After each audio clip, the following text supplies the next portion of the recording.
able to offer that easily to my same clients that I do graphic design work for or web stuff. So I've been able to find that side easy, but it's more, money, understanding, markup. How do I pick those costs and that kind of stuff? Awesome. Where do I pluck those numbers from, and what, if my niche is, like what are my, I guess, expected CPMs and click-through rates and stuff for those niches. That's been a little bit hard for me. Yeah. Okay. Awesome. So that's cool. You know that. How about we're gonna go a lot on stuff on your questions on that later on. We're just gonna keep on going and kind of have everyone introduce, and we'll have everyone introduce themselves, and then we'll go into each person's questions, like kind of like rapid fire, and I'll answer them, and then from there, like you should go out there and apply whatever it is that you were working on and what you learned on this call, and then just come back maybe next week with things that you've learned from you actually taking action. So that's kind of the cool thing. Right now, it seems like you're juggling a lot of things, but when you actually have one little thing to work on a weekly basis and you come back saying, oh, hey guys, this is what I worked on, this is what didn't work, and this is what worked, it's going to be really cool seeing your growth through the entire journey. So that's really awesome. Thank you so much for sharing, Tash. How about you, Marie? Yeah, so I'm a photographer, and I've been traveling for a couple years now. But I got into your Accelerator program because I signed up for Profit Engine. So mostly what I've been working on right now is the affiliate marketing.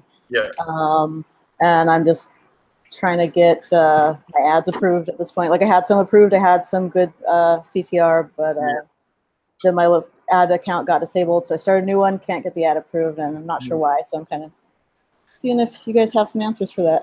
Yeah, awesome. Yeah, we'll go over a lot of that later on as well. How about you, Brady? Thank you so much for sharing. Hey, I'm from Minneapolis, Minnesota.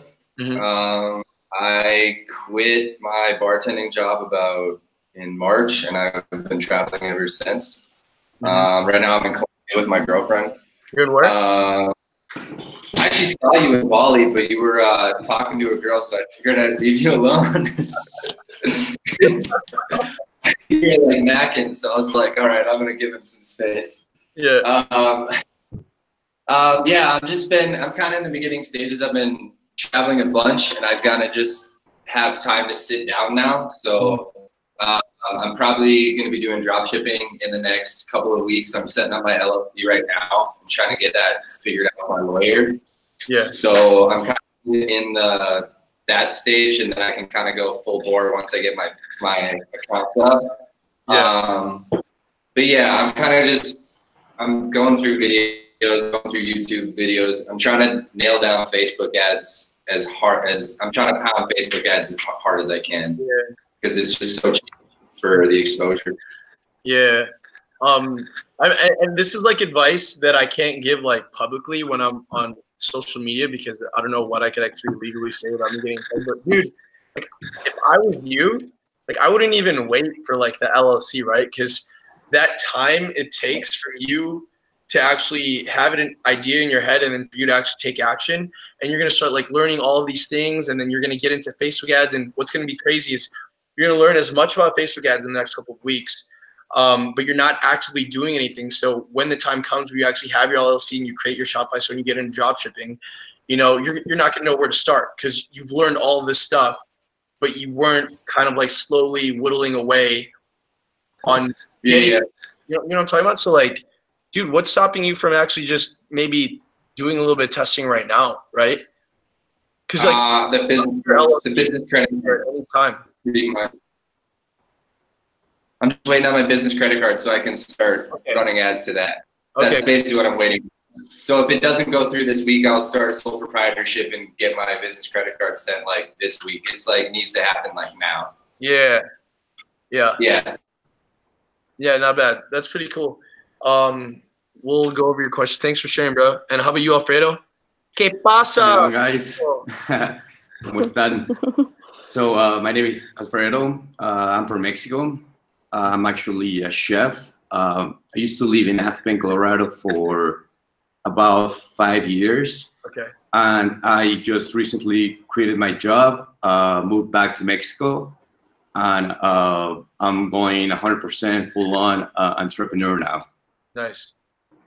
I'm enrolled in the Accelerator, Passion to Profits, and PE as well. So I've been doing my own YouTube brand and also running some Passion to Profits, and I'm just starting, so I'm pretty new at this whole thing. Cool, awesome.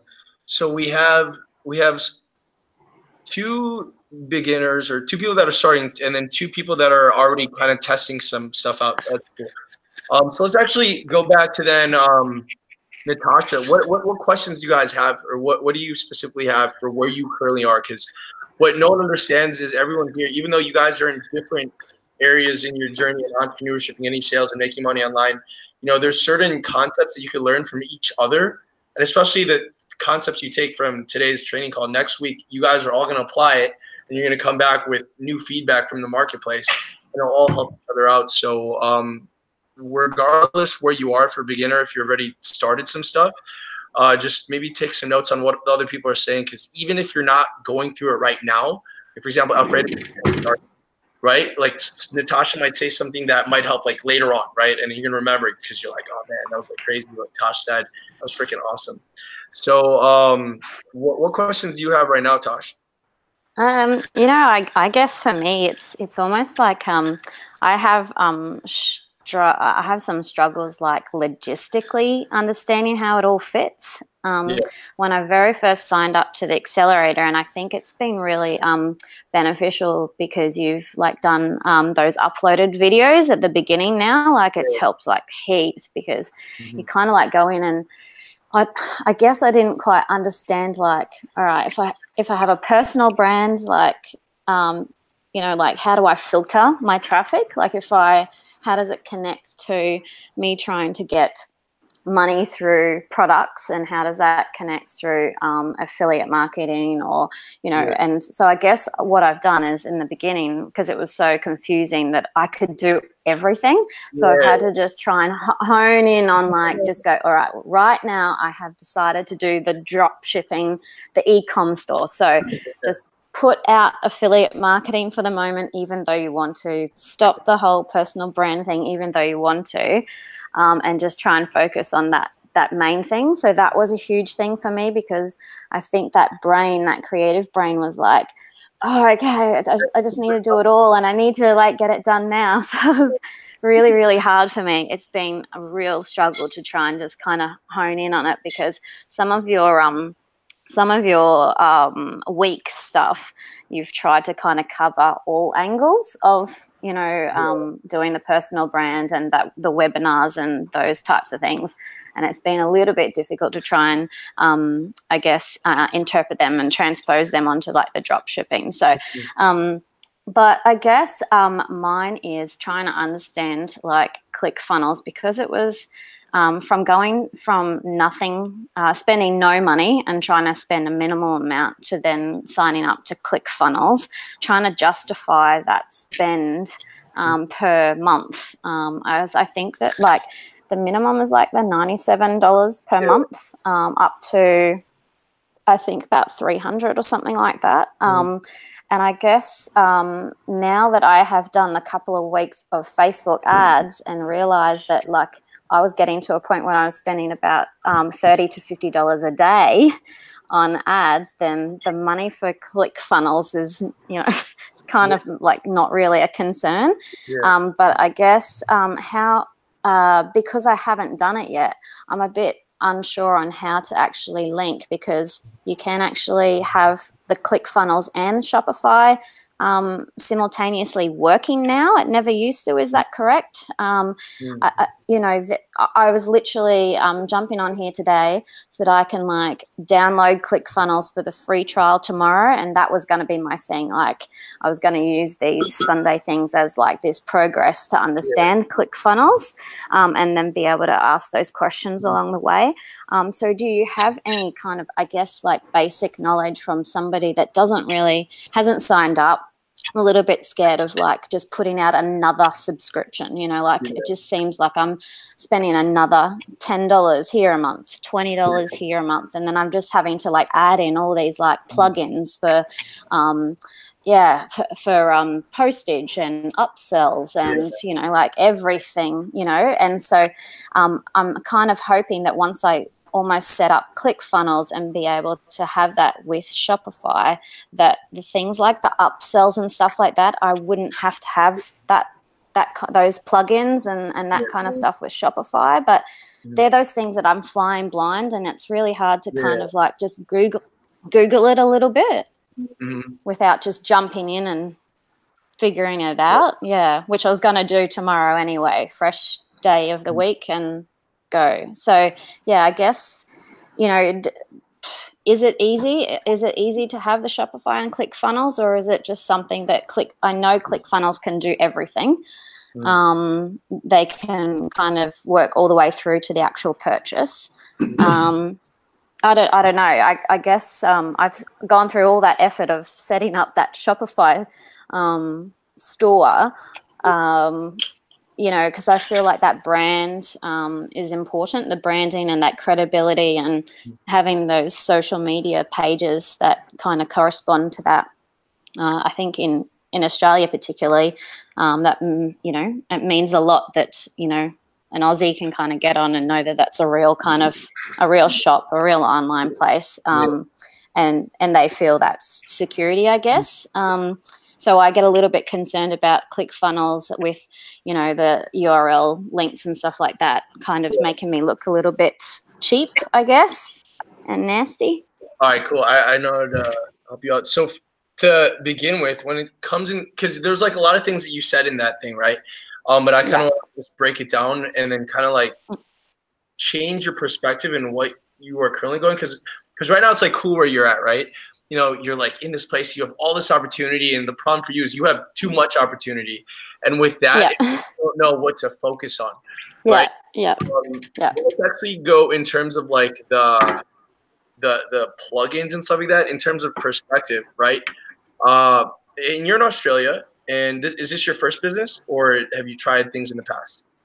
No, I've always had hobbies, but I've been a creative person. So I have had, you know, my ABN number and, you know, everything set up from like 20. So I've always done like things on the side. I've never not been able to do that. My mindset's always that, but my mindset has never been to make money before. My mindset has always been to get a skill, own that skill, just so that I can better myself. And as soon as I own my skill, I tend to jump onto the next thing. And so I know that that's a thing that I've got to try and overcome, of just like go, right, I've got to focus, because the purpose of this, even though I want to, you know, make a business, I actually want to be successful, you know, money-wise as well. Yeah. So in terms of that, then,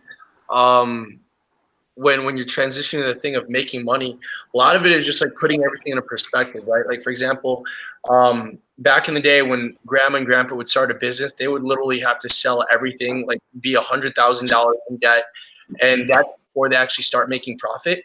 So in terms of like those subscriptions, just think of it as kind of like, you know, your operating costs, right? And even if it's like, for example, I remember when I started, like my operational cost was like a couple $100s a month, right? I would devote like this much money, like for example, $500 every single month that I was willing to lose. Because the thing about where you are right now is you also got to like think about the timeline of things, because there's no rush. Like there's no rush in making money online. Like you don't have to spend like $1,000 a month to get started, right? Like the problem with people getting started in entrepreneurship is they see all these successful people on social media and they're like, oh man, like if I get a little bit more aggressive, then like I'll just spend more of my money and then I'll figure it out. But what happens is everyone just loses their money because they're not playing for that long-term game of things. And the long-term game of things is exactly what you said, is building that skill set, right? So before you start focusing in on all of these businesses and stuff like that, and all of like these ClickFunnels here and Shopify that, I want you, especially if you're getting a job, I want you to set aside like a certain amount of money every single month, where every single month you're willing to lose that money, because that's just like your educational cost. It's kind of like in school in America, like every single month or every single year I would give like Marquette University, a college in Wisconsin, like $40,000 a year, and I still wouldn't get like paid for it. But I just knew like, oh, if I give them $40,000 a year every single year for 4 years, then when I graduate, I'll maybe make 60 grand a year or something like that, right? And it's crazy because in college we look at it and we're like, oh, $40,000 a year. That's like what is that? Like $2,000, $3,000, $4,000 a month. Oh, that's like nothing, right? I'm gonna go party. I'm gonna go have some fun. But in terms of entrepreneurship, when we're actually spending something with no like perceived net immediate gain, right? We kind of like get scared and we're like, oh man, I'm spending $30 to $50 a day already. That's what, like $1,500 a month. That is like, it's easy to go in the negative, especially if you don't have savings. But I think the best thing that I've ever learned, and this is like from Tony Robbins, is like asset allocation, right? Like you have money that you save, you have money for your living expenses, and you always have a certain set of money where every single month you're willing to lose. Like any profit you make, that's just a plus. But what you gain from that is the experience in knowing that you don't have to figure all this shit out day one or week one or month one, right? If you're like, for example, my net operating cost was like, okay, every single month, like I'm gonna find ways to make sure that I will spend $300 a month on either ads, on the Shopify or whatever. And if I lose it all, like so be it. Like I freaking learned, and I learned how to do Facebook ads. I learned more about branding. I learned more about stuff like that. And it's when you're aware and you're okay with losing that money, that's when you actually succeed. Because with entrepreneurs, they're either too excited to get started and they just give Facebook all of their savings and then bam, they have no more money. And they're like, well, crap, it doesn't work, right? But it does work. It's just they were impatient. But I want you to kind of like make the horizon of you from where you are to where you want to be like a lot longer. Instead of thinking about next month or next 3 months, like think of next year, 2 years, 3 years. What is like the monetizable skill that you're trying to learn right now? And at the end of the day, it's really Facebook ads, right? Like if you could cut everything down, it seems like you want to do job shipping, it seems you want to do e-commerce and affiliate marketing, and then you want to do consulting, and then you want to build a personal brand. Like that seems like so many different things, but at the end of the day, if you just master how to do Facebook ads, then it's like you're also mastering everything else, because all Facebook ads is taking a message, idea, or product to market. And if you can master Facebook ads, then you could be in any business, right? So what I did when I first started is I was like I said, $300 every single month. That's what I was willing to lose. And that way, even though like some people had a lot saved up and they're like going way faster than me in the beginning, it didn't matter, because that $300 I was spending every single month on Facebook ads that at times I felt like I was just throwing away, it was making my mind more familiar with the fact of actually spending money on advertising. And then it started making me optimize in ways that were actually better, they're profitable. Like I remember I met this couple here in Bali, and the one guy was talking to one of the coaching clients that he had, and he was like talking about how this girl saved up 10 grand and she got into Facebook ads, right? So she had 10 grand for Facebook ads and she started like an e-commerce store. And after a couple months, she's like, oh, dropshipping doesn't work, and Facebook ads doesn't work.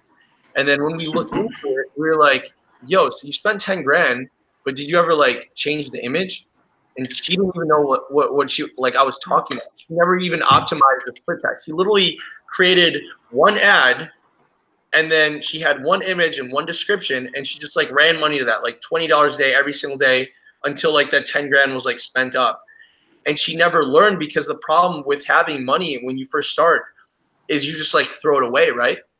But if you give yourself like $300 a month, where you got to figure it out, where you either have to find creative ways to actually make this advertising work, or maybe even new verticals, then that's something that can help. Because the problem sometimes with having money is it takes away from your creativity, right? And it takes away from your focus, because you're like, oh, I have money to blow, right? I kind of think that's where I'm probably at, though, is that I have got that money there that I'm willing to kind of lose it, I guess. And so, and it's not that, you know, it's just chipping away. I'm still keeping like a total spend and how much I'm getting back. And I'm definitely looking at that leftover as, you know, my learning money. It's just being able to like, I guess, fumble through or talk with how to squeeze those kind of ads and stuff. But yeah, I think the Facebook ads and definitely like still kind of I'm still trying to like get how to optimize, you know, those pre-sale pages and that kind of stuff, which is why I kind of think I'm back onto that ClickFunnels thing now, where I need to like play with the other options as to why those ads are working or converting, because I feel like the click-throughs and the traffic is all there. It's actually the conversions that are kind of getting me. There's just so many options. Like there's so many you know, looking at so many variables. Yeah. Like we just launched some ads for like some of the new creatives, and we did like how many different variations there were, and it was like there was like what was it, 100 different variations of new ads that we're testing, and these were like, so like imagine I was wondering that. I was wondering how many. Like, you know, I started off with one product and then I split test it like 3 times, and I'm like, okay, all right, well, that's 3 images. Or now I've got 3 videos. Now I've got 3 videos with 3 different still images on the front. I realized that was a huge thing. I don't know. I'm losing my mind. Let's talk about numbers then, right? Because you could also see the number, like the thing in your ads is it tells you where they're falling off. And the moment it tells you where they're falling off, that's when you get everything else and you focus in on that. Okay? So you're saying you have good click-through rates, right? I think so. I mean, you know, you try to kind of like Google like your niche and roughly what that is, and you know, I feel I think I killed heaps of ads last week because everything just kind of died on Friday. So I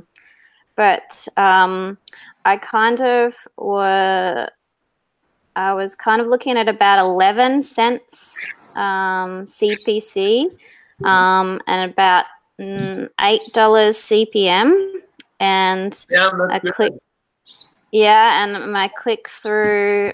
Oh, sorry, I'm just having a quick look while I'm here. And the click through rates were kind of getting to, where are we? About 8 or 9%. So I think that I think they can get higher, and I think my CPM can get lower, but my cost per click is about 11 cents, and I feel like that, like from the research of that area, that niche, it's kind of roughly about right. So I was getting sales. I was getting about 2 to 3 sales a day, and then all of a sudden it just stopped on Friday. So I've just going back to the drawing board. This is a physical product, right? Yeah. Yeah. So yeah, I mean So I mean, and how big is the audience you're targeting? Because it might just be the audience. Yeah, and see, that's the thing. That's what I've struggled with, is being in a country and having like Australian currency. I've just decided to stick with the Australian kind of field location at the moment, just so that I can kind of, I guess, take care of returns and things like that, so that I can get on top of that. I'm wanting to make sure that like I don't jump into too deep, I guess. So I kind of figured if I started off in my own kind of area, that, you know, it was just, one of the things that I could own, and understanding the location, understanding like rough times it takes to get into those areas. And this is so, would you say the product is very general, or is it very niche? Kind of a little bit of both. It's kind of like technology kind of stuff. So bags and things, but then accessories and stuff. So so I know that like things like laptop bags and backpacks and stuff are pretty pretty popular. But then I've got other kind of smaller kind of gadgety stuff, which is kind of real funky and real cool. So I get like lots of click-throughs on those types of things.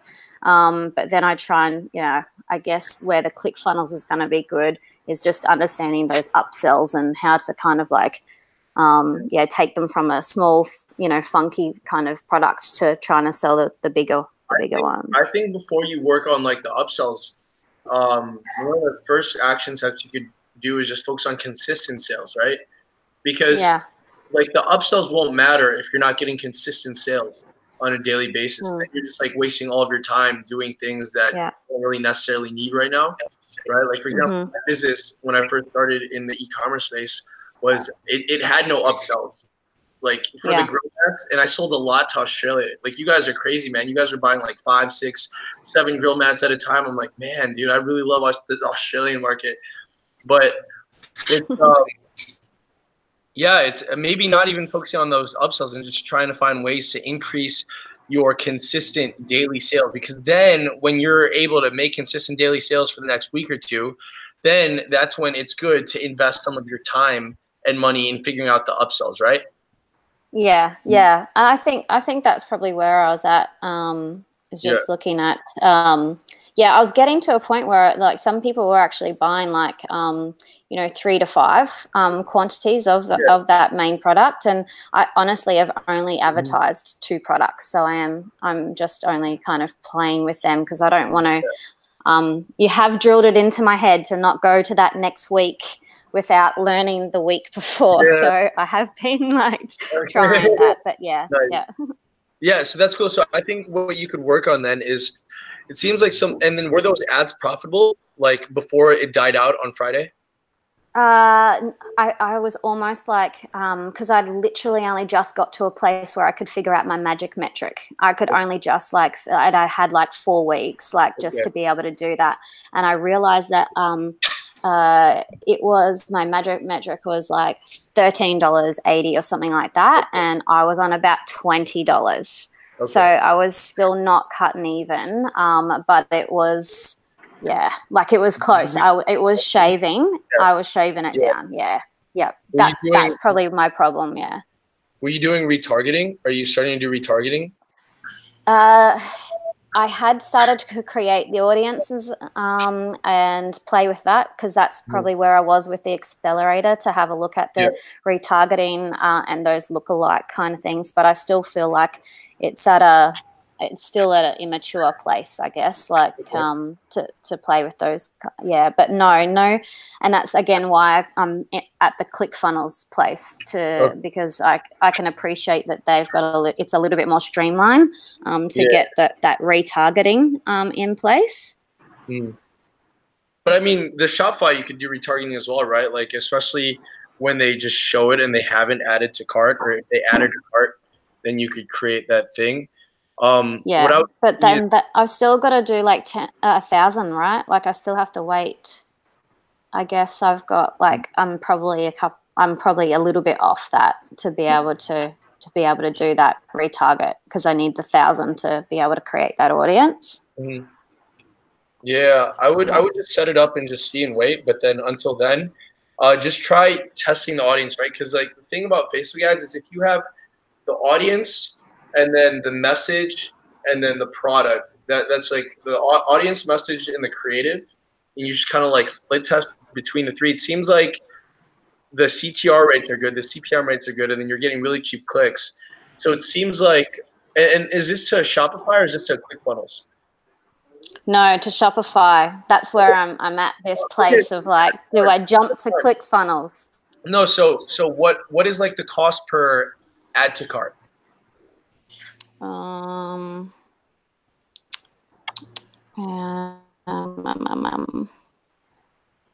Cost per. Yeah, I've got a bit of a range from like say $10 to $30. Okay, that's fine. So it seems like if a lot of people are clicking onto it, I would maybe start optimizing your what's it called? Your the description and maybe add some testimonials, maybe add some pictures of people using it. Because it seems like now where if you're getting a lot of traffic that are clicking through, but then very few are going to that next investment step of like adding to cart, there's something on that page that isn't quite selling them. They clicked on it and they went from Facebook to Shopify, which is the hardest thing to do for someone like in online marketing. But the next thing is like getting them invested, right? And the best ways to, like I said, testimonials are really good at maybe a scarcity timer for e-commerce. Maybe even like adding some goofy little description things and stuff like that, and like describing it, right? And that's but is that easier with ClickFunnels? Because I haven't found that option through Shopify, like those timers and things like that. Oh, yeah, you can. There's like the Herify thing. So the thing about ClickFunnels, and let me give you the breakdown between Shopify and ClickFunnels. So Shopify is like good for starting out because everything's already set up, right? And then you can like install the plugins for $5 a month or whatever. Or you can even get themes that actually have those timers already built in. Once you buy that theme one off, and I forgot what theme it was, everything's set. So all you have is like that monthly cost.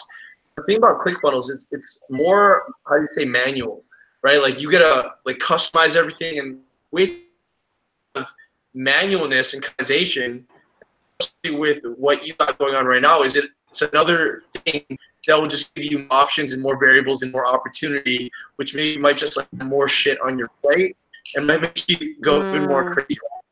So if I would maybe stay with Shopify and just focus on your copywriting and then just writing good descriptions, right? And I'm not I'm not talking about like we as a company really value our pants and stuff like that. It's like say something funny, maybe talk about like how some of your customers have used it, and then you could also like screenshot pictures, maybe get the product, send it to yourself, and then take pictures. I don't know, your family or whatever. It doesn't matter. Okay. But it seems like your on page, your website, your actual brand is where people have that disconnect. So I would focus on that. Maybe if that one thing you would take from today's like thing is to take that and then run with it, and then come back next week. What I would recommend then is maybe. Mike, can I ask a question about that you said in there? Yeah. You were saying something about you said like Facebook wants to get the click. Would you say that's like 50% of the battle, is just getting the click, and then once they get in, the rest is like, you said that was the really hard part, is just to get the click off of Facebook. Yeah, and not just clicks, but like consistent clicks, right? Because she said it seems like sales were really good, and then one day, bam, it was like gone, right? So the thing about Facebook, Facebook's biggest goal is it's not just to help people, entrepreneurs make money, right? Their number one goal is the user experience of their customers, right? So that's why like it's very easy to do something super clickbaity, and you can be really aggressive with it, and then everything's gonna be super good and dandy, and the clicks are super freaking cheap. But what's gonna happen is if it doesn't really have good user feedback, or if you see the CPM rates like starting to get more expensive, or the cost per click gets more expensive, that means that the audience isn't really like, it's not really beneficial for them, right? And Facebook doesn't like it. So that's why it's like saying like the hardest battle is not to just get clicks from Facebook to your website, but it's to continually keep on getting them to your website, because we're not in the business to make $100 like today or this week, right? It's like, how can we scale a business so that you can actually live the lifestyle that you want? So that's what I would say. I mean, you got like really good, those are really good CPM rates and CTR rates. So it literally seems like the disconnect is when people are actually going to buy. So for you, and then what I would want you to come back for next week is start looking into direct response marketing and copywriting, or like books on that. I think that's my pain. I think you know, content writing. I'm a visual person, so that's my struggle. So I feel like you're on it. I'm aware of it. Hire someone on Fiverr too if you needed to for that. There's people that do great writing for pretty cheap. But it's not even something that you have to like fully write yourself, right? For example, if you look at your competitors or you see some of the people that have a lot of traffic, you kind of also, one of the best ways, right, or to start writing is find a brand or a product that you love yourself. And literally what I do sometimes, like when I'm in a funk in writing, is I'll literally just like rewrite what they wrote as just like practice. Because the thing about writing is it's like you have to get in a state of flow. The problem with writing is when people like see that big blank piece of paper, like when you were doing your essay in college, fuck, there's nothing on this piece of paper, right? And there's like this resistance to doing it. But one of the exercises is literally just word for word write what they're saying until you're in a state of flow, and then maybe press enter 2 times and then start writing the copy towards your product, right? Because now you're kind of like adopting their personality in the words and then putting it into your own writing. So that's what I do for when I'm trying to write some stuff. When I'm like in a funk, I'm like, okay, who are some writers that I like? What are some books that I read that were like pretty interesting? And I'll just start writing. I'll be like, Harry Potter once did this, da da da, like blah blah blah. And I'm getting this creative flow where now I just like take out like Harry Potter and then put it in like my freaking product or something like that, right? But yeah, one of the best copywriting techniques that I've ever learned is to just the copy that you enjoy. And if you do that every single day, even if you hate copywriting, you're going to get good at copywriting. And it's not even, it's like a muscle, right? And then you're going to start adopting similar words and songwriting or something like that. Like a lot of the best songwriters were inspired by someone else, and then they would play their songs. And one day they like the chords that they're like, oh, maybe I'll just add this chord instead of that chord. And then it was modeled off something else. So even though right now you're like, oh, I hate copywriting, you could model off someone else's. And then in time, get better. Because remember, this is something you have to master today, tonight. Yeah. You have like a amount of time to figure out. Hey, Mike, I got a quick question.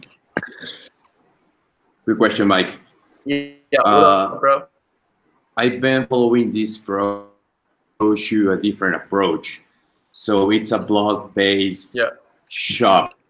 So you're basically promoting something of value. I don't know, maybe like an article about showing people how to get a six-pack or something like that. Yeah. And one show them, hey, by the way, check this out. I have this amazing product. So I think that creates more evergreen traffic, and you connect better with your audience instead of just promoting X product. Yeah. What are your thoughts about that? Oh no, that's like the way that I enjoy, right? It's content that indirectly sells a product, and then you retarget within the direct product, right? Because then you're kind of like building your own audience, right? So that actually works really well. Like, and how that works, because like back in the day, all you would like, and this is how crazy it was back in the day, you could literally go to AliExpress, screenshot like a cat watch, and then run ads directly to that, and you would make sales, because no one has ever done that. But now everyone is putting the same screenshot from AliExpress, where now like you either have to adapt or die. And that's like a really big lesson that you guys should take in terms of entrepreneurship. Is everything right now in the marketplace, it's always changing. And the problem with most people is we hate change. We like our coffee one way or another. We like going to this restaurant. We like, if something was ever messed up in our day, like we just freak the fuck out, right? But it's exact same in business, but you have to embrace that. And then now what's everything moving forward to is like that content, that value for us, like what you said. So a lot of the things that did really well back in the day was when it was like video ads, and video ads do still really well, especially if you're doing some type of like value or direct response marketing, kind of like the as seen on TV type videos, right? That's why those do really well, because even though it's like a blatant sale, they're giving some type of value in terms of just like the energy of it or something like that. Or, but that's also another good thing, right? Like just to create a blog article to run traffic to that, you're going to get really high CTR rates. You're going to get very low CPM rates. Your cost per click is going to be really cheap. And you're also building your audience on Facebook, which then you could use that audience to sell more products in that same vertical, right? Because now you're like, if someone clicks on a thing like 7 steps to get shredded this summer or something like that, like they clicked on it, so they show that they want to be shredded. So then you could like sell them like supplement offers or like info products or freaking like pull-up bars or something like that. It's more of like your ideal demographic. So yeah, that's like a really good thing, Alfredo. But yeah, I 100% agree with that. And even if you look at my ads on my Facebook, like it's all like my YouTube videos, right? Yeah. Also, that being said, I do not use Shopify. I just have my blog on WordPress, and I installed this plugin. It's called WooCommerce. Okay. So I just completely skip Shopify. I'm not messing with it. I had a Shopify store, but I don't know. For me, I think I enjoy more creating content. Yeah. So right now I'm just building my blog, getting a bunch of information on it. Yeah. So I can start promoting my own products and also affiliate products. Yeah, dude, that's fine, man. The only reason why I say Shopify because I was like technologically like stupid. Like I didn't know. Dude. So I mean, dude, if you're able to figure that out, and then that's cool because you're controlling the platform, right? Like Correct. It's your blog, and you're also able to sell on your blog. So I really think that has like really good long-term potential. So yeah, dude, that's definitely a good path, which what you're going on. Cool. So now we have Marie. Thank you. Do you have any questions for what you currently going on right now? I mean, I guess my biggest question is the ad that I can't get approved on Facebook is essentially the same as an ad I was running before that had been approved a few times. It was getting good click-through rate. So I just wonder, has Facebook recently like tightened up on their policies? Do you know? What does it say when you go to the third level in the ads manager and then you type in and you see the not approved ad and you click on edit, it tells a reason why it wasn't approved. Did you see that reason? Yeah, I can see it. It's talking about false or deceptive claims. Okay, what was the claim? I'm not making any specific claims. I mean, it says metabolism accelerating and happier and more energetic. But those are the only claims. So I tried to make them really vague. I don't know how to get more vague than that. Yeah. Did you message Facebook chat? Is there a place I can do that? Yeah. So if you go to your business manager and then you go to setting, and then from setting you go to like help support, and then in India they're going to be closed right now. But if you message them at around like 9, 10, 11 a.m., something they usually are up. And what I do is like I've had some ads disapproved because they said some of my ads were like racist. I'm like, dude, there's like, yeah, it's like really weird. So I appealed it because it was saying that I was like calling out some discriminatory or whatever. Like a lot of my ads got it. I was like, it was really weird. So I appealed it. You could appeal your ads, and then you could explain to them the situation. Like, hey, man, like this was approved before. It was working fine, and I'm not doing anything that you're saying I'm doing. And then you just kind of like be honest with them and tell them how it is and how it was approved before. And most of the times, especially if your ad is compliant, then they re-approve ads. And that's actually also really good, right? Because instead of like ads account shutting down, they see that it was actually in good standing, and then your total ad account health stays in good standing. Okay. Yeah, because I was running one that had been approved several times through different iterations, and then they just deactivated that account. So this is the first ad I'm trying to run on this new account.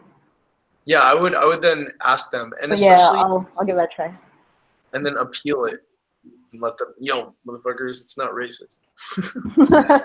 That also happened to me, and I appeal it. I sent them an inbox, and my account actually got reactivated. And right now, every time I run an ad through that account, it gets approved within a couple minutes. Yeah. So I hear it's like kind of like the bots that do that. And once you appeal, a human actually reviews your ad, and if it's okay, they will approve it. Yeah. Okay. So yeah, you should try that. Yeah, and it's also important to kind of also build your history with Facebook, because the problem is anyone could do ads, right? So they're really trying to protect their users, and that's why, especially when you get started, to slowly start like moving your way up there, and that's why it's like you really don't want to like fire any spam filters, right? You want to make sure you have like a Facebook page with a bunch of likes, or like not even a bunch of likes, but like maybe it's like posting content. You don't want to show any characteristics of like a spam account or something. Yeah, I have warmed up the account, and I do have several posts in the page and likes and all of that. So perfect. Yeah, then I would appeal it and then see what they say. Especially if it was approved in the past. If you let them know, and then if it doesn't, then we'll look at it next week and see what we can do. Okay, cool.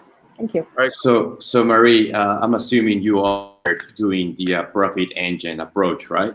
Yeah.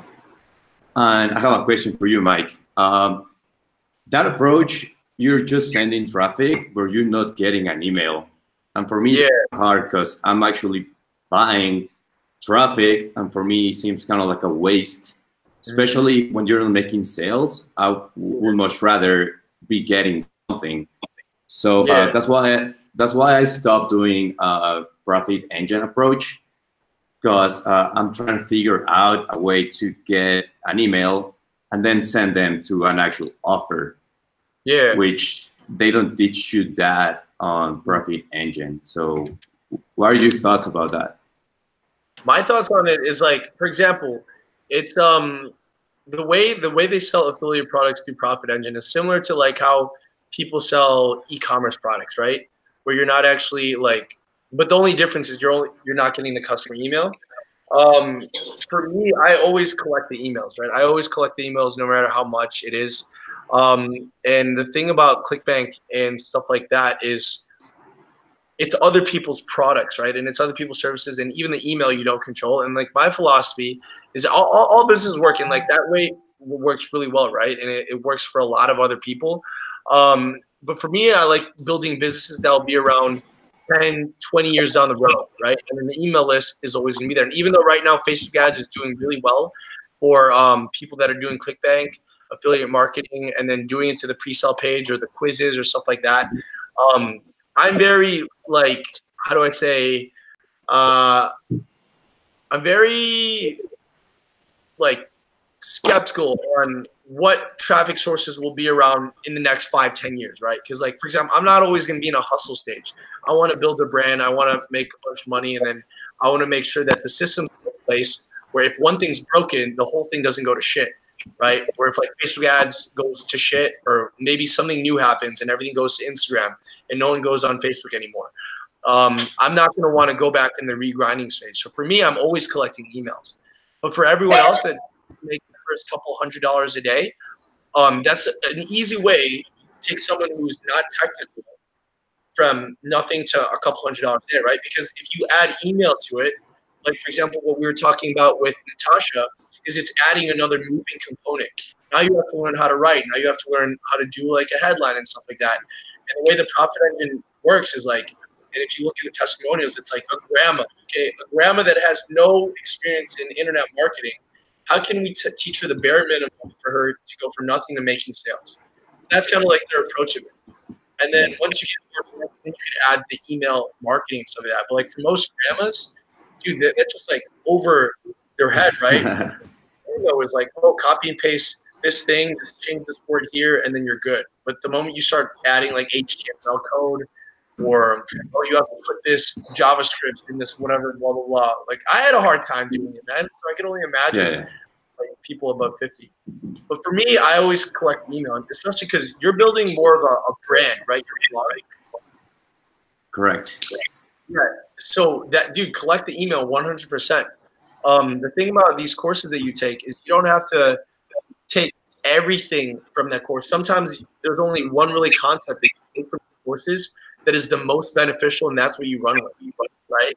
And for Profit Engine, maybe it might not be the fact that you're not collecting emails. It's not like a doctrine where you're like, I have to do this because that's what it says. Maybe the thing you learn from them is the ads, or the way that their customers or their students have the highest click-through rates as opposed to like anyone else that are doing Facebook ads, right? So maybe you could take that and then put it into your own business. Like, for example, for me, I buy courses from like a bunch of, like, I buy so many courses. Like I have like a budget where it's literally designed to just buy courses, and I'm not looking at everything as a whole. I'm just finding that one little idea that could add on to my business. And you're doing a really good thing. You're building a blog and you're building your own brand in the fitness space.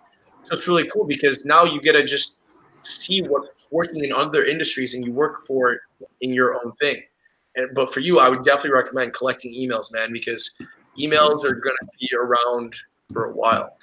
Exactly. Well, especially after reading .com Secrets, it really talks about building your own email list.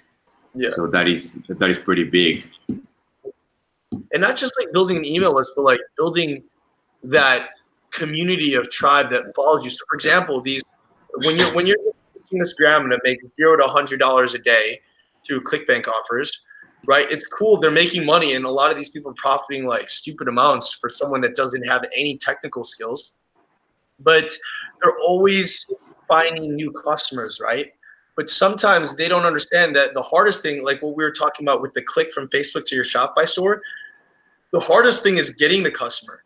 After that, keeping the customer is easy, right? And that's why I definitely recommend it. It's kind of like why I'm doing these calls right now. Even though you guys like already like gave me money in one way or another, I know if I keep on giving value to the tribe, to my email list, to my audience, that in the future, maybe if I do like live events, people are like, oh, you know, he's been around giving value for like years. I'll go to his live event or something like that, right? So that's why like I really am a big fan of collecting emails. Awesome. Because that's, you know, right? It's a human being on the other side of that. Correct. Thank you. Do we have any more questions? Yeah, could you tell me one more time how to find the Facebook chat? Yeah. So business settings and then business.facebook.com, and then on the top right, there's like this gear thing. Yeah. You click on, and then you press support, and then once you press it, there's another support button. You're on this Facebook page. It's like blue, and there's like a bunch of like Facebook-y words. And then on the top, I found that one. Support button. But the chat doesn't show. It like magically pops up there at like certain times. Sometimes it doesn't exist. Okay. So that's why if you can't see it, there's usually like, it says like email, or they go to the support community, and then there's like the space in the middle. Every now and then there's like a third logo that goes in there where it's like chat a representative. But it's around, it starts at like in our time, it's past like once 9, 10, 11 a.m. hits, that logo just magically appears out of nowhere. I have no idea why they do that. Okay, cool. Yeah. Cool. Awesome. Do you have any questions? Ready? No, just want to say hi to everyone. Hi. Hi. Hey, Mike, by the way, I have one. I just finished reading this book. If you don't have it yet, get it, because it's pretty good, man. Bro, leave a review. I will actually just finished reading it a couple days ago, but I will for sure gonna give you a review, man. Oh, thanks, bro. Got it. Sick. All right, cool. Who was it? Tosh, did you have a question? Yeah, I just wanted to get your opinion, because one of the ads that I actually said that I was actually getting the sales from actually kind of built quite a momentum.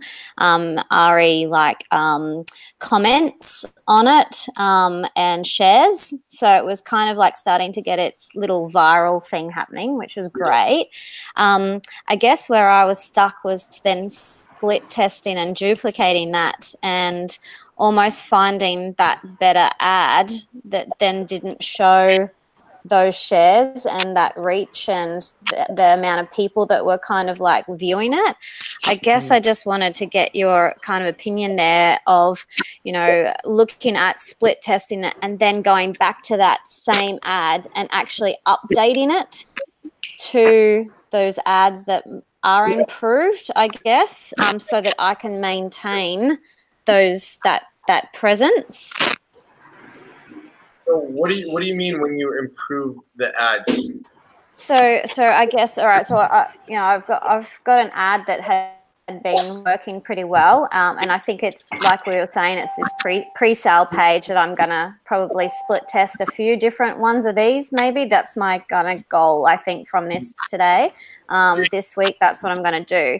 But the ad seems to be good, but I guess every so often I'm still split testing the ad to see if like maybe that image has kind of gone stale, or there are a couple of other things like the call to actions work coming into Christmas, for example. I wanted to split test like you know, some stocking filler ideas and, you know, some other kind of like headings that I wanted to kind of play with. I guess if I find one that is actually working, you know, is it worth going and updating that original ad with that new copy so that I can keep those comments and shares and that on that original? Or is it just easy to just ignore it and then just keep going with that new ad that's got that response as well? Do you understand what I mean? Like, yeah, in all honesty, I would just say run with the ad that's going, right? Because if it's working, like you could go back and like there's a way where you could, if you delete all of the old ads for that one ad set, then you can go edit that ad and then like change the words and stuff like that. But I find like sometimes also just like the engagement's not that much. Like, yeah, if you have like millions of likes, comments, and shares, that it helps. But like if you have like just a like and then maybe one of those like smiley faces and then a heart and then like multiple comments, some social engagement, that's already good enough as it is, because you have these companies that aren't even focusing on the engagement. They're just focusing on that direct response action. And the only reason why they have a lot of virality is because they've just been reinvesting more of their ads into it, right? So I wouldn't just hone in on the amount of likes, comments, and shares of someone has. I was just focusing on your profitable ads, and in due time, when you're scaling, that ad might even surpass the amount of likes, comments, and shares as the old one. But like for me, I don't even really go back. I mean, I did in the past, and it was just like a headache of trying to keep track which one was which. That's it.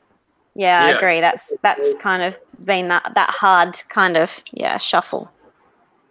Yeah, but I was just knowing your magic metric, and then just like finding the ads that are good, because it's like evolution, right? It's like, and I like right now the reason also I'm doing this group coaching is because then I get to see what your guys' problems are, and then I'm actually trying to really change the Accelerator program so it really helps like give more results faster, because like the best way is to actually talk to you guys.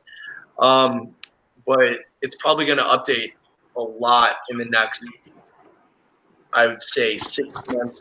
I would want to maybe like update it every 3 months to just from like these weekly calls, because I got a lot of insight from you guys. So I really want to say thank you guys. But yeah, dude, I wouldn't go back to changing like shares when everything is ad is already profitable. Yeah, honestly, since I found that magic metric, it has changed the way that I look at it. Like, just, you know, I felt like I was just kind of stumbling through it, and then as soon as that magic metric, I had the 4 to 5 weeks of like consistent sales, not just like starting, and then I've got 4 weeks. It's been like that kind of constant like every week thing. Being able to find that, it is that kind of like the lights have turned on a little bit more, and I've get that perspective. So each couple of weeks, that's what's been happening though, as I've been going through the Accelerator anyway. So it's been great. All I'm telling you is if you give yourself like a year to figure this out, and you understand that I'm not going to know everything now. I'm not going to know everything tomorrow. But like you have that time frame. Like I'm going to figure this out in the next year. Like that's like the best thing that I think will help you out as well too. Because like I said, it seems like you're very ambitious and you're very motivated. And you're ready to just like get started right now. But it's like, and I feel I'm the biggest like at fault of this as well. Like I'm thinking like, oh man, like especially with some of the people that I talk to, I'm like, fuck, my numbers are so small compared to theirs, and then I want to like just be more aggressive, and it's always like this. It's literally just like this competition to try to grow as fast as possible. But sometimes it's also good to compare your timeline with other people's timelines, right? Like you literally just got into this, and you're already getting sales. Like that's freaking awesome, right? That's awesome, and you're already at least somewhat breaking even. And this is getting started in business. Like imagine where you're going to be a year from now if you just stick to this, if you just figure this out. Like that little light bulb flashing moment that you're having right now, that's gonna keep on going as long as you consistently focus on growing those skill sets of creating traffic, capturing leads, and converting sales. And in that converting sales, that's what you need to work on. That's the copywriting. Yeah. And just like studying sales copy and other people's copy. Yeah, and I'll actually I'm actually gonna go over it. Like I'm actually creating another training video, but I'll tell you in on like the freaking craziness of it. You guys should get. You guys have like 10, 20 minutes. I'm gonna go through this, and then we could meet up next week. Yeah. All right, cool. So let me just share my screen. We have 2 new people. What up, guys? The recording will be up. No worries. Let me see. How do I screen share this?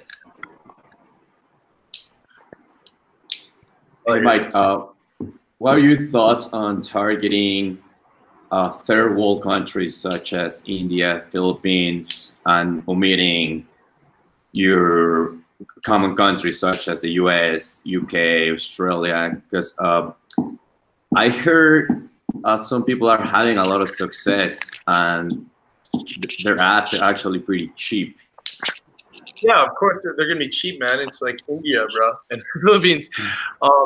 Like this CPM, there's no competition, right? The ads are only expensive when there's like high competition. The only problem with those is they're really good if you want to build a bunch of likes, comments, and shares, right? Because that's what a lot of people do. They'll run ads to India and stuff like that. But in all honesty, for me, like I'm a very simple man. That just like overcomplicates things, and some people will take that as like a thing, like, oh, I got all these likes, comments, and shares, and it becomes this ego thing where at the end of the day, it's like, how much money are you actually making? How much are you profiting? How much are you actually keeping?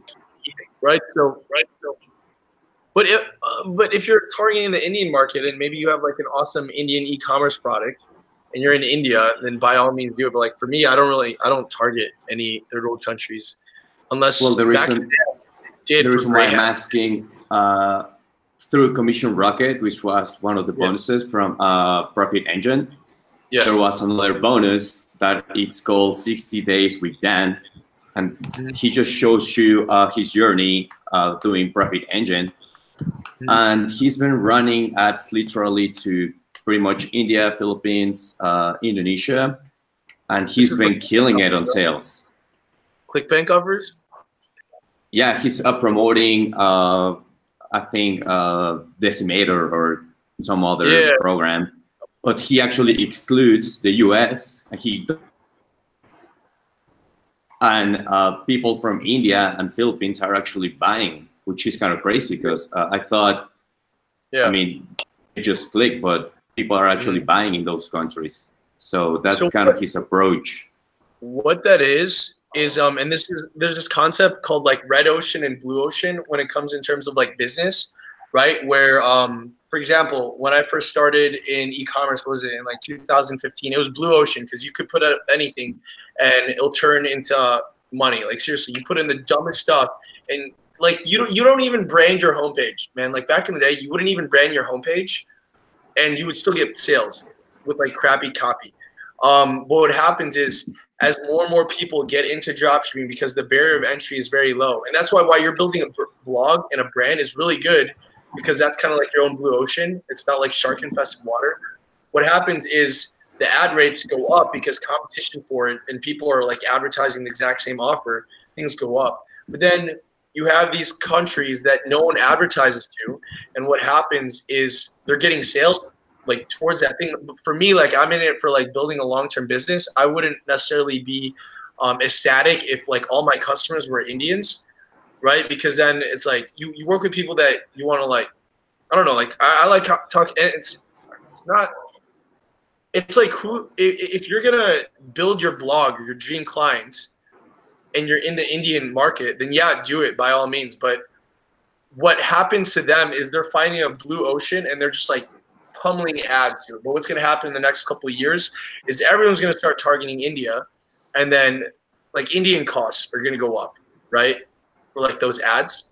But for me, it's like, why, if you're going to spend money on something, why not have like a long-term benefit of it, you know? And that's like what's going on right now. And there's a lot of job shippers that live in Bali, just making like several grand a day. And what they did is they just found what was working in the US market, and they would just like solidify a country that they're from. So like there was this guy from Norway who would only do it in the Norway market, or this guy from France who would only do it in the French market, or this guy in like Sweden that would only do it in the Swedish market. In terms of business, it's really good to see what's working in the States and then duplicating it elsewhere, you know? But like for me, I wouldn't target India because my brand, I wouldn't want to just have customers in India. Like I want customers like in first world countries, right? So I wouldn't do it. But if you're like in it for like the one-off quick customer and then you're never going to see your customer again, like by all means try it out. Or if you want to build likes, that's fine too. Yeah. But it seems like your business for fitness, you don't want that, do you? No. I actually want to get a relationship with my customer. Yeah. So I would just stick to where your customers reside. But let me like pull this up. I'm gonna leave this with. I'm gonna let this like marinate in your guys' brain for the next week until we see each other next week. Okay. Cool. So can you guys see my screen?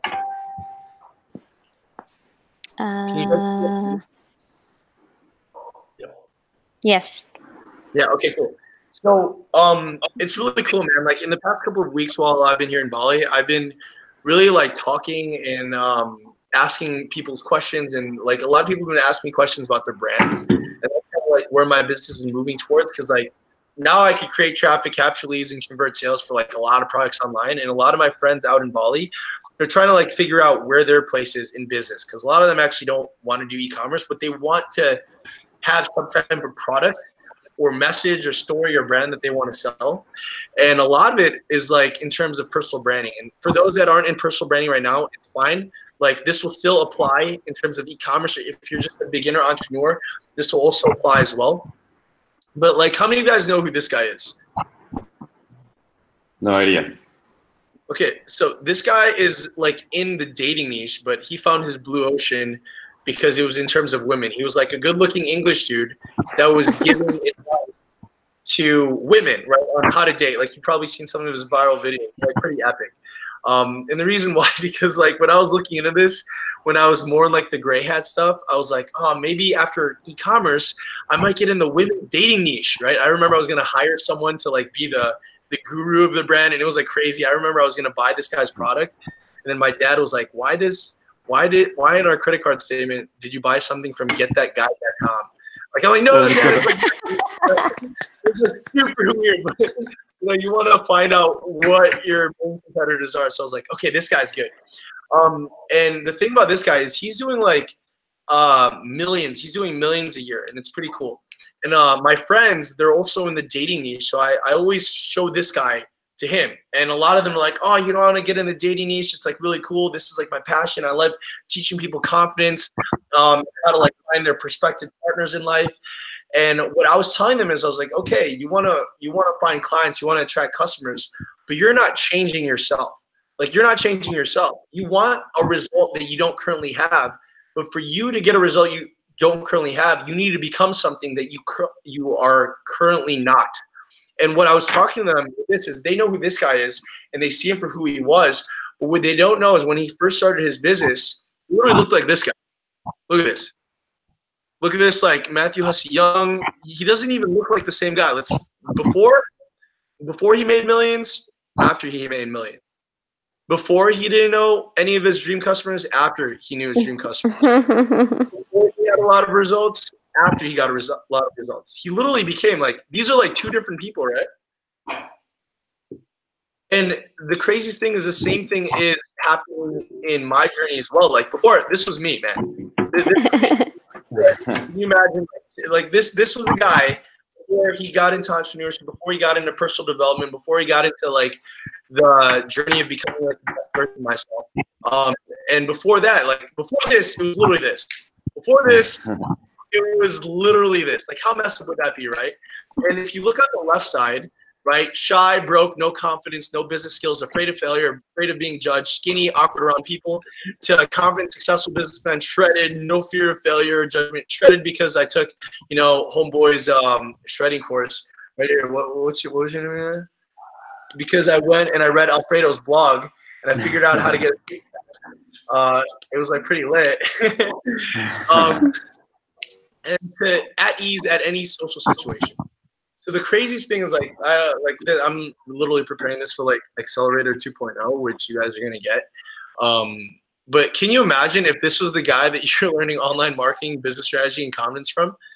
And it's the exact same thing, right? It was like for me to grow, I needed to become more of a bigger person. And it's the same thing with a lot of you guys, right?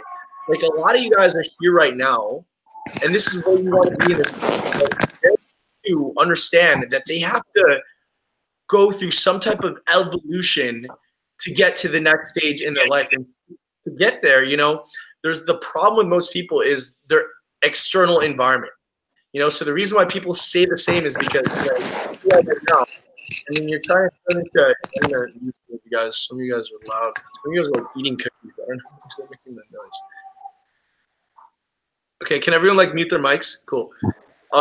So the problem is like the external environment. And once I figured this out, this is like literally when business skyrocketed, because the problem with most people is they focus on what's it called? They focus on learning the skill set. They focus on Facebook ads. They focus on, oh, like I don't understand my CTR rates, my CPM rates. And what happens is when they're focusing on that, their external environment just like pushes them down, man. And this is like a lot of people like in their entrepreneurship journey. This is them trying to go from you now to you in the future, right? But the problem is they don't know where they're going because they're just trying to survive the day to day, right? They don't have that like 5-10 year vision of where they want to be in the future, right?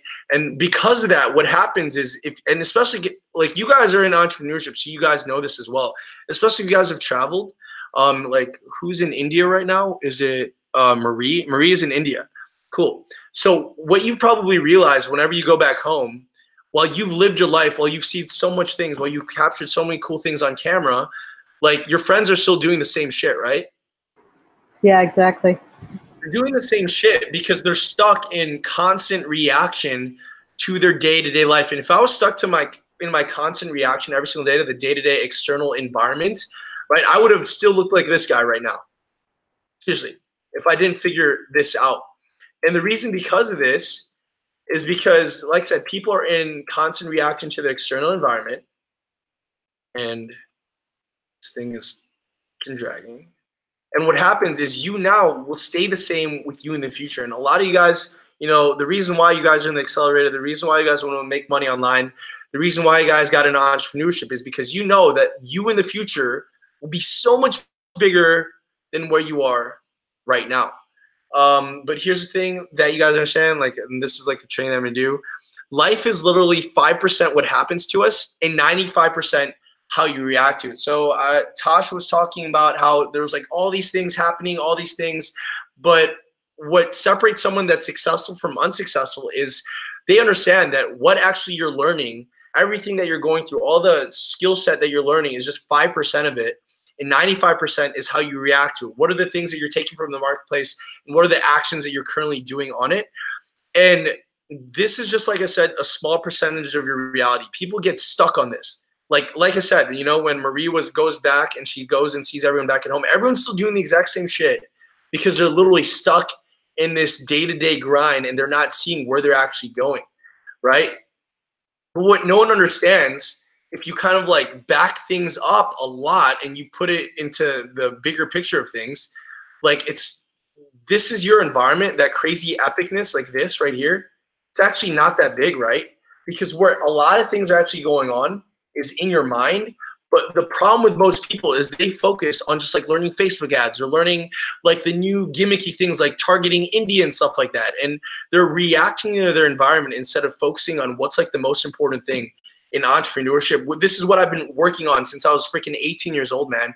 It was like mastering my mind. And I'm telling you, this is going to be weird to like a lot of you guys, right? But after hanging out with so many successful people, right? So many successful people that aren't just like, you know, struggling to get their ads approved or struggling to, you know, get consistent sales or struggling with upsells.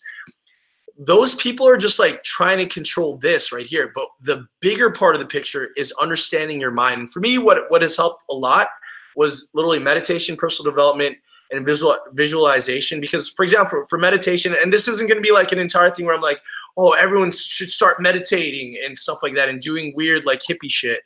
Like the reason why meditation is good and why I would definitely recommend it to you guys and why, like, you know, in the accelerator in terms of like making money, it's not just making money. It's like getting you guys overall as the most badass entrepreneurs possible so that you don't have to just sell a crappy product that you aren't passionate about for the rest of your life, right? Like you could actually take the skills that you're learning in marketing and whatever idea, branding, message, product, you can actually bring that into market, you know, kind of like what Alfredo's doing.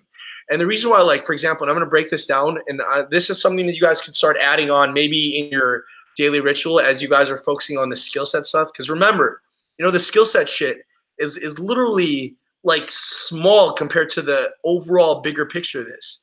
If you master your mind, you know, then you could actually see where you're going in the future, right? Because here, when everyone's stuck on here, what happens is they end up staying in the same place and they don't have that driving force that's actively getting them from where they are to where they are in the future. And that's like the thing, right? The mind is how you are going to get from where you are right now to where you want to be in the future. Because even like the little things that we're learning right now, like Facebook ads, CTR rates, CPM rates, that's just like the smaller part of things. That's like up here. For you to go from here to there and to actually make it with the storm, make it with like the rejection, the fear of failure, worrying about losing money, you have to control this mind. And for some of the people that aren't ready for this, like if you don't focus on this one little thing, you know, no matter how much money you make from affiliate marketing, from dropshipping, you know, I know people that were making 10 grand a day back in 2016 that have jobs right now when the entire what's called environment in Facebook ads changed, was because they never mastered their mind. They had more money than their mind was ready for. And that's the problem with most people. People are too busy learning a skill set instead of learning the mindset. Like a skill set, which what we talked about in this group coaching, right, is that's what everyone was talking about, right? If you really understood and listened in on the conversation that we just had in the past hour, everyone was just talking about like, oh, what about this CTR rate, or what about this pre-sale page and stuff like that. But that is like the equivalent of just fixing wood on the ship, right? You could fix wood on the ship and like add more wood on the ship, and it could be one good looking ship. But what's going to happen is it won't allow you to survive the storm, and not just the daily storm, but the long-term storm, right? Like the failure, the rejection, family thinks you're crazy, losing money, and it won't send you in the right life trajectory. And like I said, man, a lot of you guys are a lot like me, and I am a lot like you guys, where the only reason why you are in this to make money online is to have more freedom for yourself, maybe to pursue a hobby that you love, or maybe to get into the actual real business that you want. Like most of the times, dropshipping and affiliate marketing is just a vehicle to give you money so that you could actually start building the actual business that you want, right? For some people, maybe it's like wholesaling a watch company, or maybe it's like becoming a personal brand, or maybe it's like creating a clothing line, right? When you learn Facebook ads, when you learn driving traffic, when you learn copywriting, you can literally start selling anything. But the thing with most people is, since they're not like actively knowing where they want to go in the future, they're stuck in this thing. And that's why you see people bounce back from like ClickBank to Amazon FBA to all of that stuff. And even though all of those stuff are great, they're losing sight of what's important. And that's like where you guys are going to be in the future. And this is what I'm going to end up with. I'm going to give you guys like some action material and like a worksheet, so it'll help out a lot. But for example, like I thought meditation was really weird, but when I started doing things got so much easier. Because the thing about meditation is when you're in this, and let's go back over here, this is what you're currently living in, meaning you're constantly reacting, where in terms of you can't create stuff, you can't create, you can't actually be productive, because it's kind of like when you wake up every single morning, and if you're looking at your phone, if you're looking at all your text messages, already you're in a state of reaction, and it's hard building a business when you're working on everyone else's to-do list, right? But when you actually meditate, what happens is you could actually calm your mind down. And this is what I've learned, like seriously, especially in Bali, like I've met so many other successful entrepreneurs, and a lot of them add meditation to their practice, because what meditation does is it stills the mind, and it makes you not focus on the dumb shit in your life, and starts like getting you calm and in that state where your creativity starts flowing, and you start actually knowing what it is that you need to do for the day, right? Like for example, for me, like the reason why I'm like doing these calls now, or these weekly things, even though like the Accelerator has been live for a bit, is like I was meditating and it like hit me. I was like, man, I really need to fall in love with the customer, right? Like I can't just 4-hour work week it for the rest of my life, which is what I've been doing. You know, I see people like Tony Robbins, I see people like Gary Vaynerchuk, I see people like Grant Cardone living in their purpose, like impacting people. I'm like, yeah, that's what I forgot. I wanted to be there. And the problem with most people is they are so stuck in the daily problems of the fear of rejection, of the fear of losing money, that they fail to realize what it is that they actually want out of life, you know? And the reason that has helped is like literally meditation. You guys don't have to do it, but like I said, all the successful entrepreneurs that I've met meditate, or at least have some type of habit of meditation. And I'll tell you guys what it is that I do. You guys can take it or leave it, but like I said, like these training calls is just for me to help you guys out in every aspect of your life, not just like making money online. But what I do is just like 20 minutes, no interruption. I silence the mind. I don't focus on Instagram. Like if you look at my stories, I haven't even been posting Instagram stories, because I've been really focusing in on where I want to take my brand in the next 10, 20, 30, 50 years of my life. And for those that have watched my YouTube channel, you know that I do 3 small things of gratitude. And then I think of 3 people that I'm grateful for. And then I visualize my mental movie of my future. And I'm going to give you guys an exercise on this later on. It's actually going to be in this sheet. It's going to be freaking sick, man. I'm going to give it to you guys. I'm going to drop the link in the Facebook group. And the next thing that I do is I personal develop. And what I mean by that is what we were talking about with Tosh, right? To read books in mindset, business strategy, copywriting, and sales. You guys got the Accelerator, which is good on Facebook ads and stuff like that. But the thing about entrepreneurs, right, is they're always in that constant, never-ending improvement, kind of like what we talked about in the first mindset videos in the Accelerator, right? And that's kind of like my goal in the Accelerator. It's not just to accelerate your money, but to accelerate your mind, so that if I freaking die, right, tomorrow, you guys will have the skills necessarily and the habits necessary to actually keep on going without me. You know, that's like the craziest thing. And you have to fall in love with personal development, man. I've been reading books ever since I was 18 years old, right? I remember I was meditating when I was 18 years old, because I had a business that failed miserably. I was like in a really crappy business that I was part of the sales force for like this company that ended up shutting down. And I was like super stressed. I have no idea how the fuck I ended up in this like sales company when I was like 18. But like it just happened. And then meditation was what actually helped me calm me down. But at the end of it, I didn't even realize that it was also helping me in terms of entrepreneurship. But for mindset, you know, I usually get it for my Audible account. That's like for like Amazon. It's like an audiobook. I get 2 new ones every single month, and the rest I get in book form, like 1 book every single week.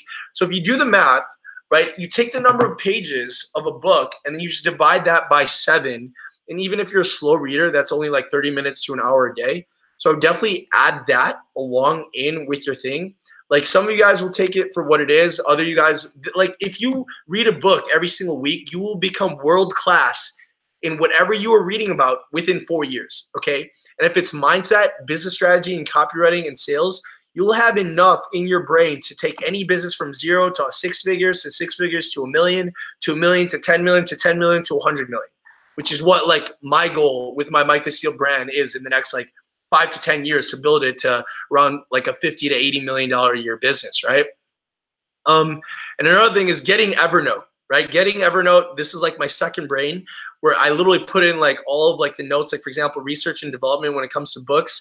I was like learning about the blue ocean strategy, where it talks about like how to beat your competition. And it's not just by beating them. It's like, that's like another book. I'm not going to read you the notes on the books that I'm reading. But like, as you can see, like I practice what I preach, right? Like this is research and development on how I can make it better for you guys in terms of getting you guys faster results. So that's like a really good hack as well. But now let's actually go to the most important thing. Because like I said, man, this by far, and if you've been following me on my YouTube and you see where the content is going, this is probably one of the biggest reasons why I have the success that I have right now, and why I will continually get more and more successful. Like right now, I'm only 24 and a half years old. But like for you guys that are watching this right now, literally stick around to see where I'm going to be 5 to 10 years down the road. It's going to be freaking insane, because what you see right now is what I visualized when I was 18 years old. And the thing about visualization, and every single successful person has visualized their success before they actually achieved it, is it compounds over each other, right? And this is exactly how I visualize, right? I visualize mental movies of your future lifestyle, mental movies of your future personality. Because remember, you know, who I was before, that skinny little Mike Vestil in that tuxedo, to who I am, looking like a douchebag, right? Like absolutely shredded and confident. I literally envisioned that when I was 18 years old. And right now, the Mike Vestil that you see today, you know, there's going to come a time where this Mike Vestil will die so that another Mike Vestil will come and take its place, like a bigger, better version of myself. And the thing about these visualizations is the feelings of emotions and feelings where you want to feel as if you already are.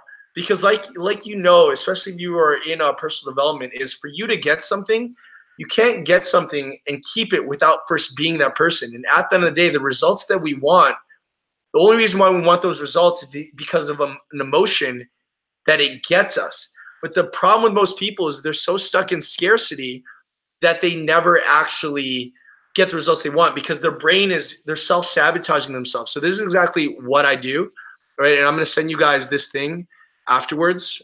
This is kind of like for anyone that's seen the law of correct perception thing.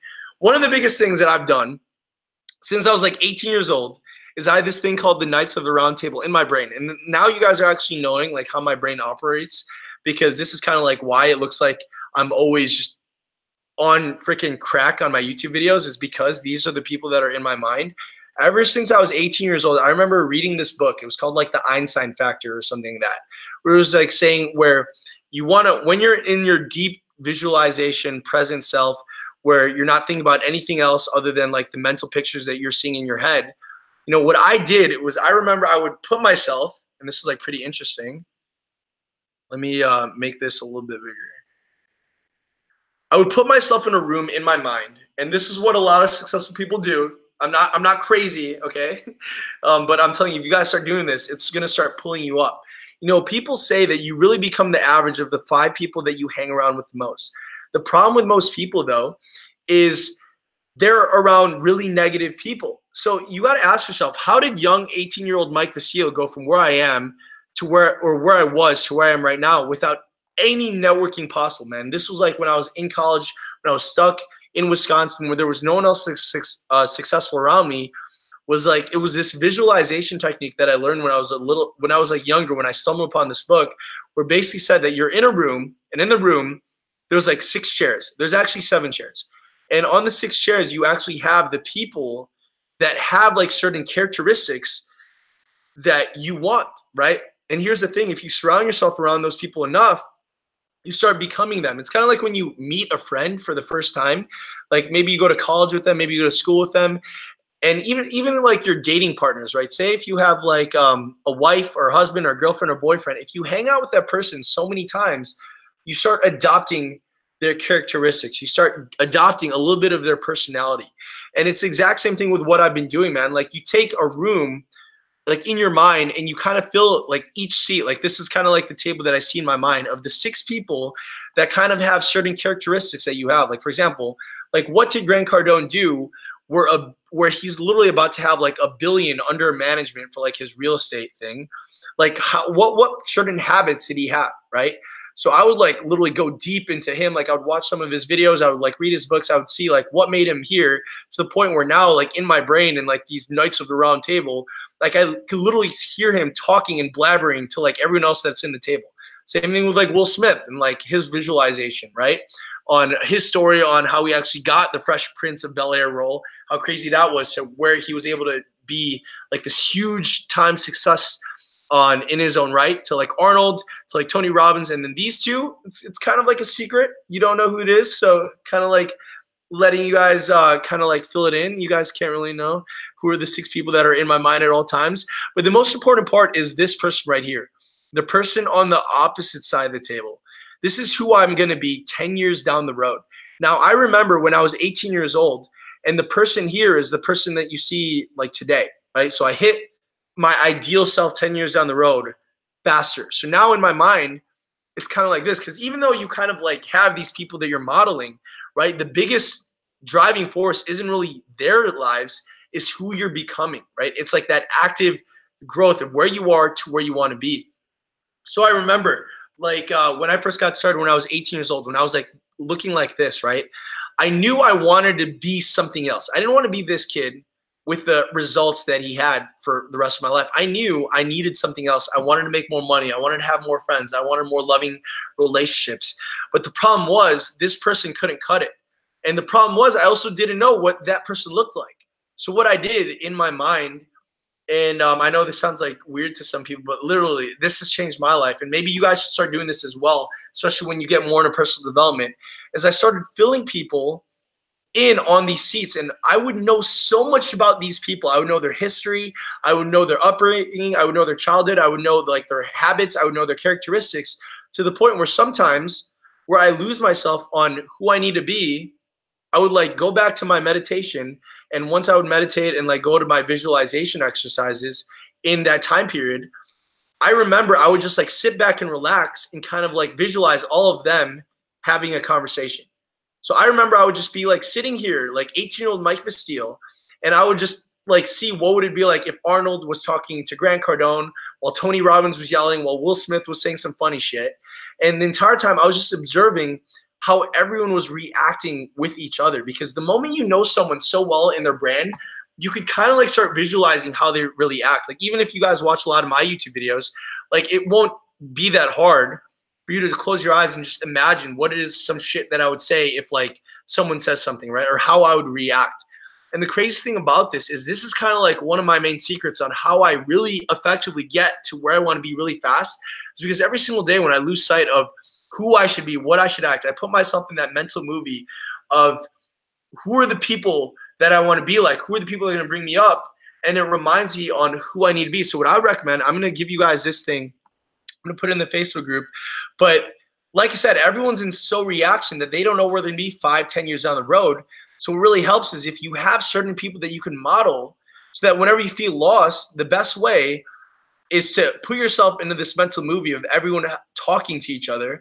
And then for you, you just feel like, oh man, like I need to step up my game, right? Instead of you just figuring out and getting lost in like CPR, CTM rates, CPM rates, you realize that there's like a bigger vision on why you're learning it. It's not just so you make money, it's so that you could become the person on the other side of the table. So what I would do for all you guys is I'm gonna send you this, I'm gonna share it.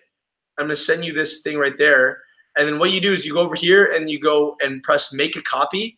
And once you make a copy, you could actually edit it and put certain pictures of who you actually want to become like, right? And what's gonna happen is that's gonna start giving you the qualities that you need, and that what I use to get from this to this, this to this, this to this, this to this. It's literally because this person right here, surround myself with all these people and these 2 mystery people. And that's kind of like what you left with right now. But what's going to happen is now this guy is going to go over here. And then now I'm going to just like fill this up with 6 other people, because every single year you're supposed to grow, right? If you're not growing, you're dying. And if you're not dying, if you're not growing, then you're not getting the results that you want. You're not going to live the lifestyle that you want. And the second thing that I do, and this is what I would recommend for all of you guys, if you guys have seen the law of attraction videos, or no, the law of correct perception videos, is I literally want you guys to write things out, okay? Because like I said, man, I've been writing things out and having it, a piece of paper, looking at it every single day ever since I was 18 years old. And that's why I was able to live the lifestyle that I want, because I knew that I had the end in mind. No one right now in business has the end in mind. And that's why you see people drop shipping, and they're drop shipping 5, 10, 20, 30, 50 years down the road. And they've never, not once, took the money they made from drop shipping to actually fund the actual business that they actually wanted, right? It's because I've been reading things like this every single day. And this is what I want you to understand. Like, I want you to take this and delete it and maybe be like the Alfredo legacy, or like the Marie legacy, or like the Natasha, because that's how she pronounces her name, legacy, right?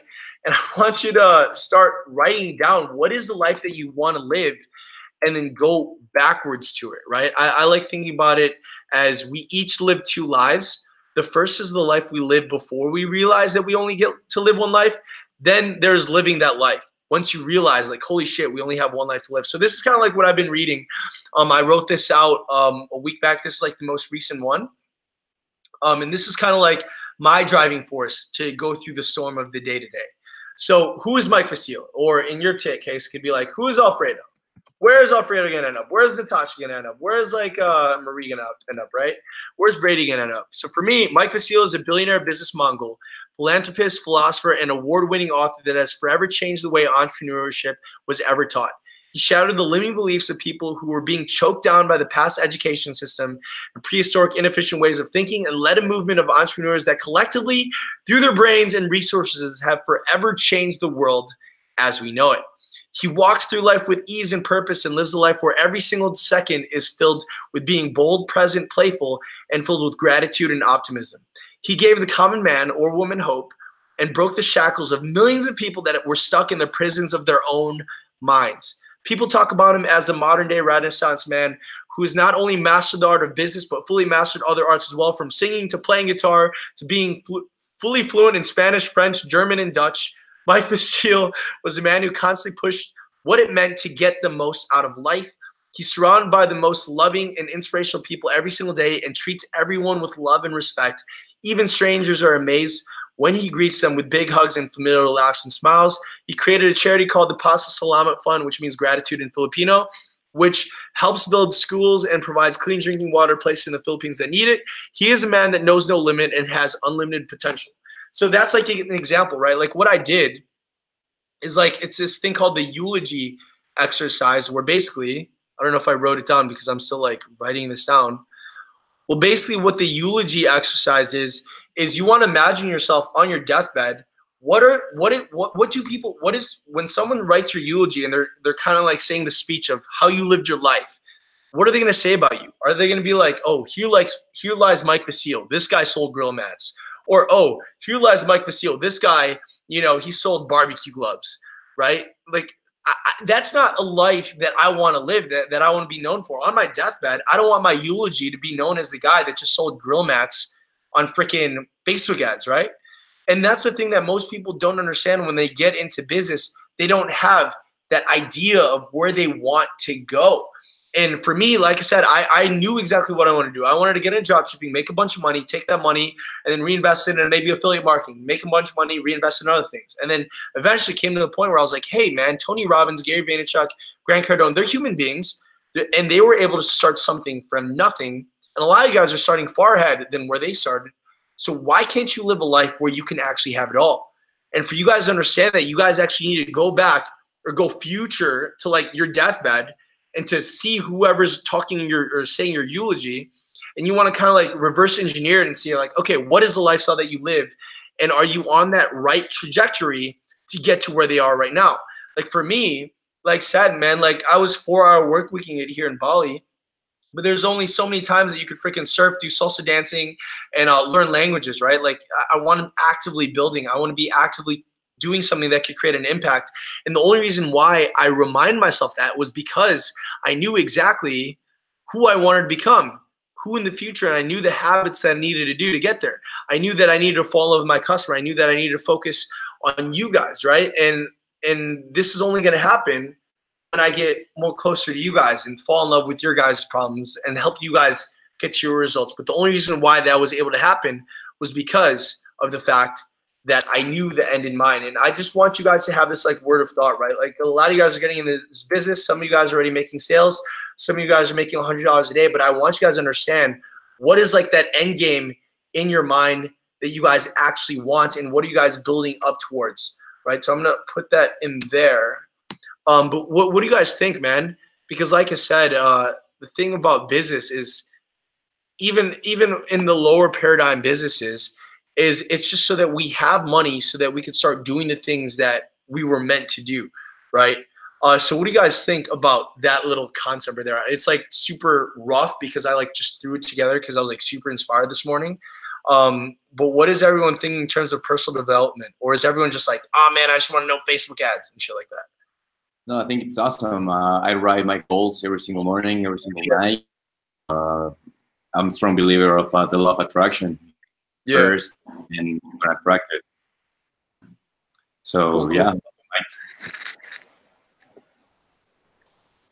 Awesome, man. So does anyone have any questions? I'm gonna go drop that link on the Facebook group, and then on there, what I'm gonna be doing on these weekly calls is because I really want to make the Accelerator, like my vision with it is where it's like the one-stop shop where anyone that wants to make money online, they just get that course and they attend these like weekly calls, and then maybe we'll do like live events in the freaking future. And then it helps anyone from like newbie to get to 6 figures, or 6 figures to get to 7 figures, 7 figures to get to 8 figures. But what are your guys' thoughts on where we're taking this? Because I always like getting your guys' feedback. Good. I think it sets up community super well. I think it's a good way to get people to know each other, get people talking. Yeah, nice. Sick. So I'm going to go put that in there. And then one of the biggest things, like I said, is seriously write it down, because there's such a power in reading it every single day. And have that, and then focus on the CTR, CPM, image creative, upsells, and shit like that. That's like a very small part when it comes to actually knowing what it is going on right here. Because if you're able to fix this, then you're able to, like, it's kind of like what you were talking about, Tasha, with the light bulb moments. The light bulb moments just happen more frequent, and then life just gets so much easier. Yeah. Cool. Well, with that being said, I want to say thank you guys for showing up to this coaching call. I'll see you guys next week. Thank you. Perfect. Thanks, Mike. See you guys. Good night. Bye. Bye.